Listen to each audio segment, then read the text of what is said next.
Hi, my name is Nancy Eisman, and I'm an individual and marital therapist, and today the title for my video is Boundary versus Ultimatum.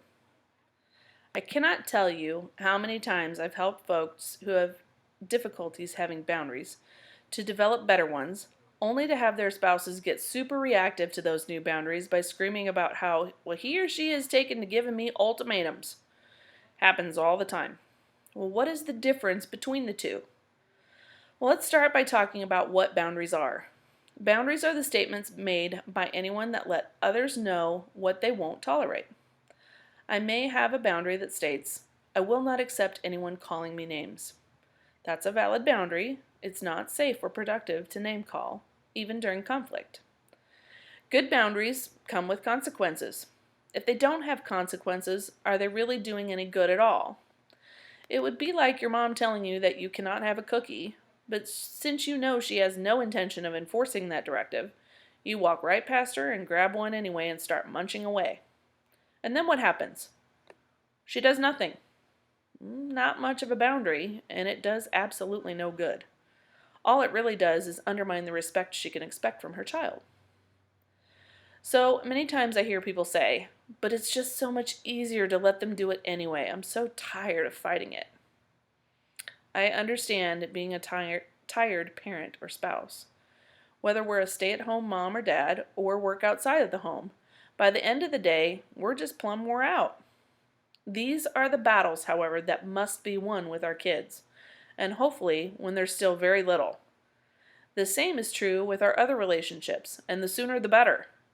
We have to teach people how it is okay or not to treat us. Boundaries are a way of teaching people where the line is for us. They must have consequences that we absolutely intend to enforce, and the consequences must fit the infraction. If you struggle with determining what consequences are just, there are books that can help, or you can spend a little time with me and we can figure it out together. Now that we have that straight, we need to tackle the difference between a boundary and an ultimatum. When a boundary hits the ears of our significant other or family member, they can sound an awful lot like an ultimatum to them. Here's where each person has to be totally honest and non-reactive, because the difference between the two lies in the truth about motivation and focus. The two questions we must ask when attempting to have a boundary are these. Am I trying to control the other person or my own space? Am I reactive or attached to the outcome, or am I matter of fact and neutral? And I would add even, where is my focus? On what's okay for me, or what the other person is doing or not? If you're setting a boundary and calling it that, while still focusing on controlling the other person's behavior, you may still have some relational enmeshments that are getting in the way of a healthy relationship. If you're focusing on your own space and what you will and won't tolerate, non-reactively and matter-of-fact-like, you're having a boundary. Being able to say, you can do what you wish, but if you choose to do this behavior with me, you will not continue to have the pleasure of my company indefinitely. That's a good way to check your motivations and keep your focus where it belongs. You're not telling the other person what to do or not do, just what you will or won't tolerate, allowing them to choose. It's subtle, but it's an important nuance. Questions we can ask if we're the person on the receiving end of the boundary. Am I taking this personally and running it through my shame filter? Why does this person feel unsafe with me, and how can I take better care of their feelings?